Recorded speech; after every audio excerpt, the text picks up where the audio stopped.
Welcome back to the grind. In this video, we're going to talk about the new tier, Eldritch tier, that will be released. This is the tier that follows the Abyssal tier. So I won't really be benefiting from this. A lot of people who watch my videos won't be, but hopefully some people watch that will be getting dragons from the Eldritch tier in the near future. This will just be a brief preview of all the spells that will be with each dragon and what types of dragons there are. And then next week, we'll be going over all the spell details, hopefully of all of them within the next week, but there's a lot, so it might take some time. They will be releasing all 6 legendaries in the first wave, rather than splitting the legendaries into 2 waves of 3. And then wave 2 will be the 3 mythic dragons that will come later. So let's get into the preview of each dragon. So let's talk about Sirius, I believe is how you say it. We'll go through his spells. This is a hunter, and he will have Envenom, which is a breath attack, deals increased damage and causes buildings to take damage over time. Now, I heard that it will be better than most of the poison types spells that we've had in the past, and so hopefully it's good and it allows us to deal more damage quicker with the poison, so it can't just be overhealed. And then we'll have Flash, which blinds towers to dodge all non-beam attacks, and the dragon will move slower. So we have some similar spells like that. It's basically a blue cloak. And then we have Reconstitute, which reloads, attack, and heals. I don't think it's going to be a very impressive heal, but we'll have to wait and see with the spell details. And then we'll have a passive, Undertow, which dragon's breath attacks cause towers to take increased damage. And the dragon has increased rage regeneration. So that'll be helpful. Obviously, rage regeneration is important for most dragons. And then the fact that his dragon breath attack causes towers to take increased damage will be interesting, because like when you had Scorpa, if you did 2 caustic spines, the first caustic spines amplified the damage of the second caustic spines. So I think that if you do regular attacks on towers first and then use Envenom, it will allow the poison to deal more damage to those towers, plus the increased attack damage that you get from the Envenom spell will then cause even more damage to the towers that you've already hit with your breath attacks. So potentially a very good hunter. I'm excited to see the spell details and share that with you. Next, we'll talk about Annelid, I think is how you say it. This is an invoker. So the first time there will be a lineage invoker. So that'll be pretty cool. Hopefully it turns out to be a pretty good one. So the spells will be Lightning Storm, which summons a cloud that brings down lightning bolts, which does damage over time. So there's basically some spells like this, lightning that does damage over time to random towers. Not sure on the spell details of that, but it's an interesting spell, and hopefully it'll turn out to be a good one. Then we'll have Magic Barrier, which shields the dragon from all damage for a short duration. We have had several dragons in the past with this spell. It's a white spell. And then Invoke the Invoke shot is called Lightning, and the dragon's Invoke attack strikes buildings with lightning that chains randomly. So that'll be interesting to see how many towers it'll hit, how much damage it will do.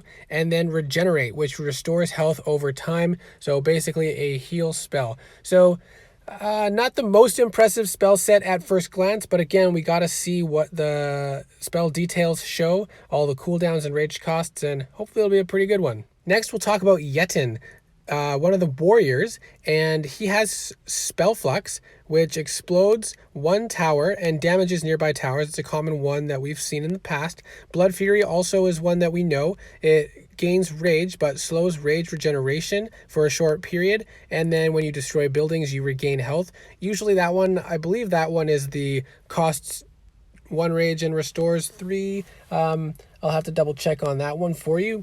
And then Terror of the Peaks. This is the unique spell to Yetin.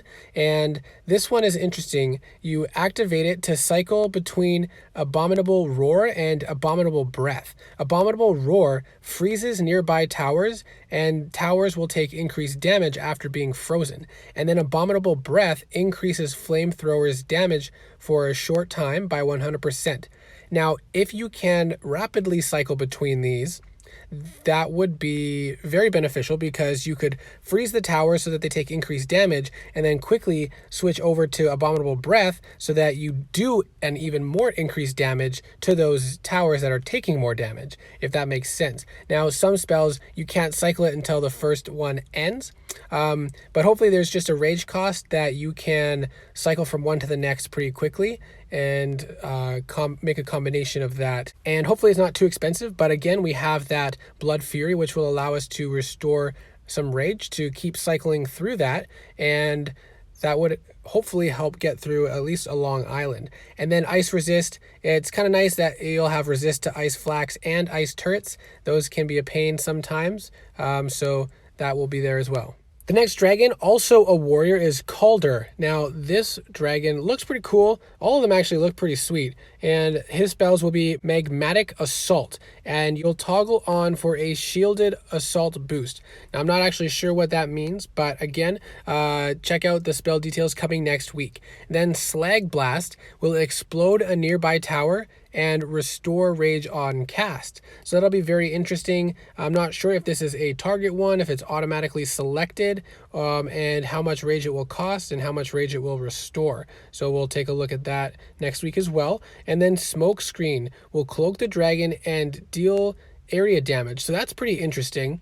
I think this one has a lot of potential for a very interesting, unique animation, but that'll be very awesome for a warrior to have a cloak, but also that it deals a little extra damage to the area surrounding. Now, probably it's not going to do very much damage, so probably it's not going to be that great, but having that cloak might be interesting. And then Blood Fury for this dragon as well to regain some rage, and then have the health regeneration on building destruction. Next, we'll talk about a couple sorcerers. So this one is Glossia, which has some very interesting spells as well. Now this one has Crystallize, it's the white spell, damages and freezes nearby towers, which then take additional damage. And this one, unfortunately, is only a one-time use, so it's likely going to deal a lot of damage and freeze them for a pretty decent amount of time. I think I heard 6 seconds, but we'll see the spell details on that. And then Fracture, which sends a spike of crystal energy at a targeted building.